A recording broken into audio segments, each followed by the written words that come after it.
Welcome student. Today I am going through the another paragraphs of the lesson The Ant and the Grasshopper.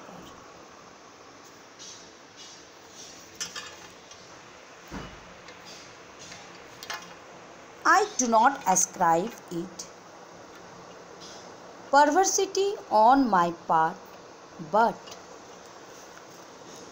rather to inconsequence of childhood which is deficient in moral science, that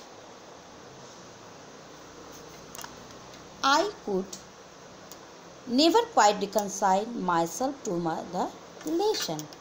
My sympathies were with the grasshopper, and for some time I never saw an ant without putting my foot on it.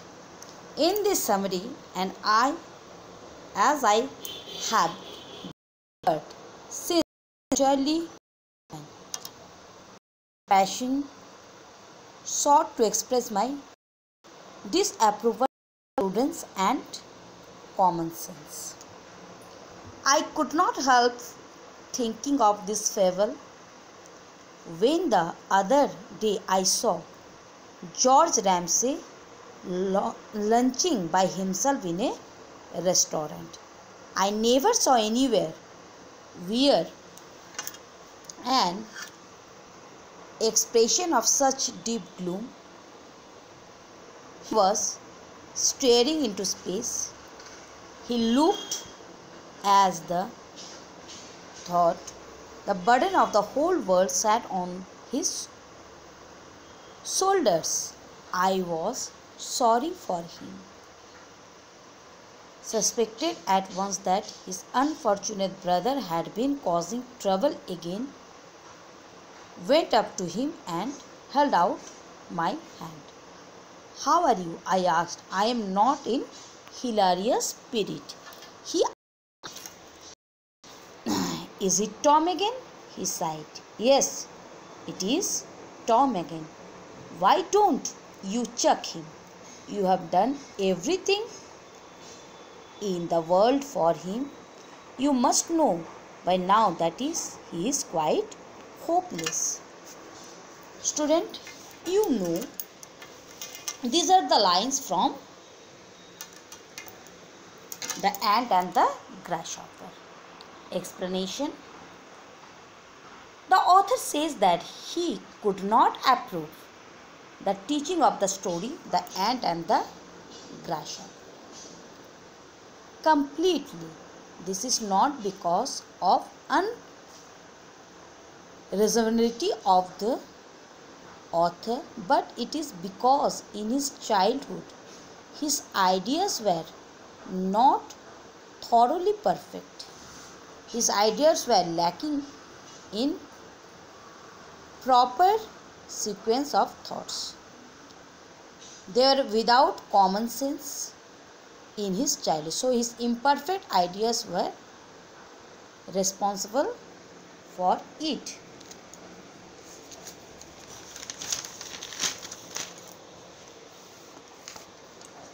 The writer says that one day George Ramsay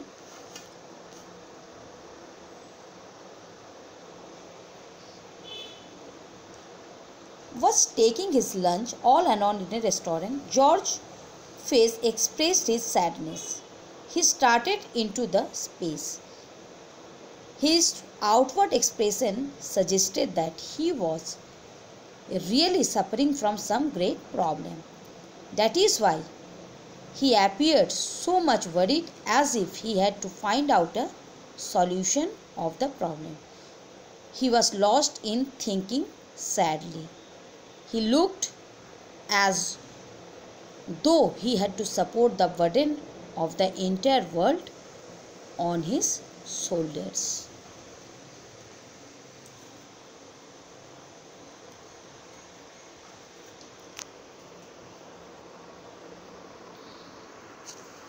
The next stanza, the next paragraph, and the last paragraph of The Ant and the Grasshopper. You are going to deny that all my life I have been hardworking, decent, respectable and straightforward. After a life of industry and thrift, I can look forward to retiring on a small income in gilt-edged securities. I have always done my duty in that state of life in which it pleased Providence to place me. I could not help it. I burst into a shout of laughter as I loved George's wrathful way. I rolled in my chair.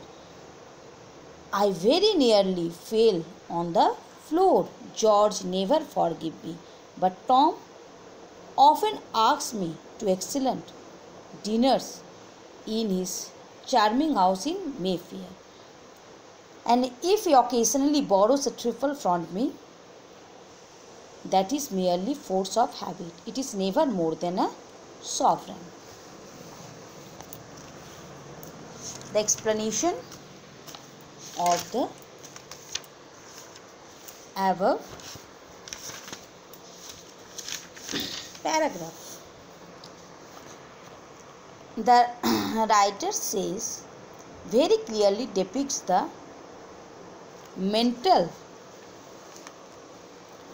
agony of George. Explanation. The writer saw George Ramsay growing very hungry. His face grew red. The author could not control himself, laughing loud. In the chair on his head, checked him from falling down on the floor.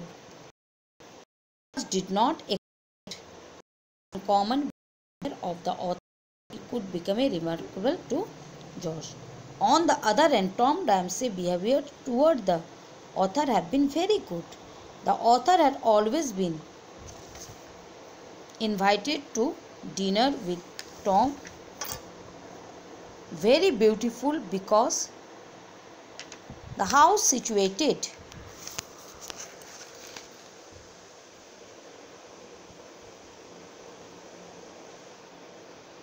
in a very fashionable and posh locality, Mayfair,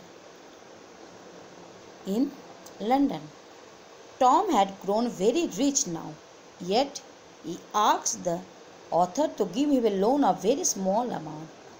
He did in his out of his old habit of asking money on loan.